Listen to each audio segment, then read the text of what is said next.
తెలంగాణలోని 16 జిల్లాల్లో వర్షాలు కురిసే అవకాశం ఉందని వాతావరణ శాఖ వెల్లడించింది. పలు జిల్లాల్లో ఉరుములు మెరుపులతో వర్షాలు, కొన్ని చోట్ల వడగళ్ల వర్షాలు కురిసే అవకాశం ఉందని వెల్లడించింది. దీనికి సంబంధించి మరింత సమాచారం అందించడానికి మా ప్రతినిధి రజిత లైవ్ లో సిద్ధంగా ఉన్నారు. రజిత, ఈ వర్షపాతం ఇలాగే కంటిన్యూ అయ్యే అవకాశం ఉందా? ఈ రోజు మాత్రమేనా?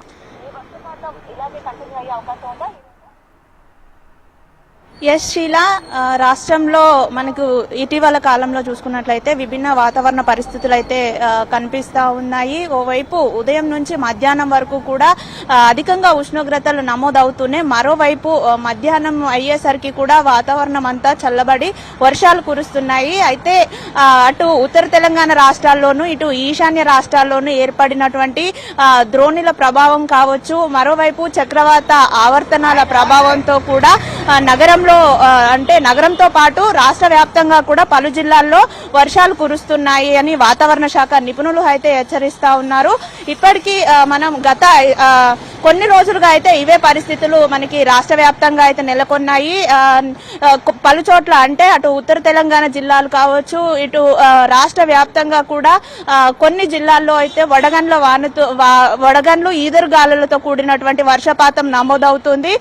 సూర్యాపేట, భద్రాద్రి కొత్తగూడెము, వరంగల్, ములుగు, యాదాద్రి వంటి జిల్లాల్లో కూడా వర్షపాతాలు నమోదవుతూ ఉన్నాయి. మరోవైపు నగరంలో కూడా విచిత్ర వాతావరణ పరిస్థితులు అయితే మనకు దర్శనం ఇస్తా ఉన్నాయి. సాయంత్రం అయ్యేసరికి వాతావరణం ఒకసారిగా చల్లబడి అయితే వర్షాలు కురుస్తా ఉన్నాయి. అయితే అధిక ఉష్ణోగ్రతలు అంటే గతంతో పోల్చుకుంటే ఈసారి అధిక ఉష్ణోగ్రతలు కూడా మనం చూస్తా ఉన్నాము. గత సంవత్సరాలతో పోల్చుకుంటే 1-2 డిగ్రీలు అధికంగానే ఉష్ణోగ్రతలు నమోదవుతున్నాయి. ఈ అధిక ఉష్ణోగ్రతల ప్రభావంతో గాలిలో ఉన్న తేమ వల్ల కూడా కిములో నింబస్ మేఘాలు ఏర్పడి దాని ద్వారా కూడా వర్షాలు కురుస్తున్నాయని కూడా వాతావరణ శాఖ నిపుణులు చెప్తా ఉన్నారు. మరో 5 రోజుల పాటు రాష్ట్రంలో ఇదే వాతావరణ పరిస్థితి ఉంటుందని కూడా మనకు వాతావరణ శాఖ నిపుణులు హెచ్చరిస్తా ఉన్నారు. అయితే ఈ విచిత్ర పరిస్థితులను దృష్టిలో ఉంచుకొని ప్రజలంతా జాగ్రత్తగా ఉండాలని కూడా వాతావరణ శాఖ నిపుణులు హెచ్చరిస్తున్నారు. ఈ రాష్ట్రంలో ఉన్నటువంటి వాతావరణ పరిస్థితుల గురించి మనతో మాట్లాడడానికి ఇక్కడ స్థానికులు ఉన్నారు, మాట్లాడదాం. సార్ చెప్పండి, ఇటీవల మనం చూస్తున్నాము అంతలోనే వర్షాలు కురుస్తున్నాయి, అంతలోనే ఎండలున్నాయి. ఈసారి ఎండలు ఎలా ఉన్నాయి, వర్షాలు కూడా కురుస్తున్నాయి కదా, ఏం చెప్తారు? ఎండలు అయితే ఉదయం 8-8:30 అయిందంటే ఎండలు విపరీతంగా స్టార్ట్ అవుతున్నాయి. ఇక మధ్యాహ్నం అయితే చెప్పే అవసరమే లేదు. ఇప్పుడే ఇలా ఉందంటే ఇంకా రాబోయే రోజుల్లో, ఇక ఇప్పుడు వచ్చే నెలలో ఇంకో మళ్ళీ ఎట్లుంటుందో కానీ, మరి వాతావరణం సాయంత్రం అప్పుడే మేఘాలు అయ్యి వర్షం పడి వడగళ్ళు పడడం అదే అర్థమవుతలేదు. ఇంత ఎండ పడుతుంది, అప్పుడే వాన పడడము, వడగళ్ళ వానలు, ఇది వాతావరణం అసలు అర్థమే అవుతలేదు. ఉబ్బరం కూడా చాలా చాలా చెప్పలేని పరిస్థితి. ఎలా ఉందంటే ఇప్పుడు ఉదయం ఇంత ఉంటే మళ్ళీ సాయంత్రానికే చేంజ్ అవ్వడము, మళ్ళీ రాత్రి కూడా చల్ల గాలులు వీచడము, చలి పెట్టడము అట్లా అవుతుంది. ఇది వాతావరణం అయితే చాలా విపరీతంగా ఉంది, చెప్పనిక లేదు ఇట్లా.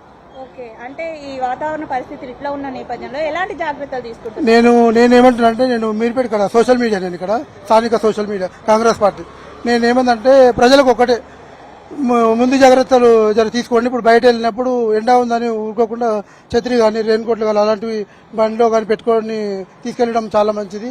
ఎప్పుడు వర్షం పడుతుందో కూడా చెప్పలేము. అలాంటి ముందు జాగ్రత్త తీసుకుంటే, ఇంకొకటి ఇప్పుడు రోడ్డు పైన చెట్లు విరిగి పడడము, ఫ్లైఓవర్ల దగ్గర పబ్లిక్ కూడా చూసి ఉండాలని. వర్షం పడగానే కొన్ని జాగాలలో విపరీతమైన నీళ్లు జామ అవ్వడం ఉంటుంది. అవి ప్రజలందరూ చూసుకొని ముందు జాగ్రత్త ఉండాలని నా ఒక మనవి. చూడొచ్చు. అయితే రాష్ట్రంలో నెలకొన్న విభిన్న వాతావరణ పరిస్థితుల నేపథ్యంలో కూడా అటు జిల్లాలకు సంబంధించి రైతులు కావచ్చు, ఇటు నగరవాసులు కూడా తగు జాగ్రత్తలు తీసుకోవాలని వైద్యులు, వాతావరణ శాఖ నిపుణులు కూడా హెచ్చరిస్తా ఉన్నారు. అయితే గతంతో పోల్చుకుంటే ఇప్పుడు ఉష్ణోగ్రతలు అధికంగా నమోదవుతున్నాయి. ఏప్రిల్లోనే కూడా అటు ఉత్తర తెలంగాణ జిల్లాల్లో చూసుకుంటున్నట్లయితే 40 డిగ్రీల ఉష్ణోగ్రతలు అయితే నమోదవుతా ఉన్నాయి. మన హైదరాబాద్ లో కూడా చూసుకున్నట్లయితే 39 డిగ్రీల వరకు కూడా ఉష్ణోగ్రతలు నమోదవుతున్నాయి. రానున్న మే మాసంలో ఉష్ణోగ్రతలతో పాటు ఈదురుగాలులు వంటి ప్రభావం కూడా ఎక్కువగా ఉంటుంది కాబట్టి. Thank you Rajitha.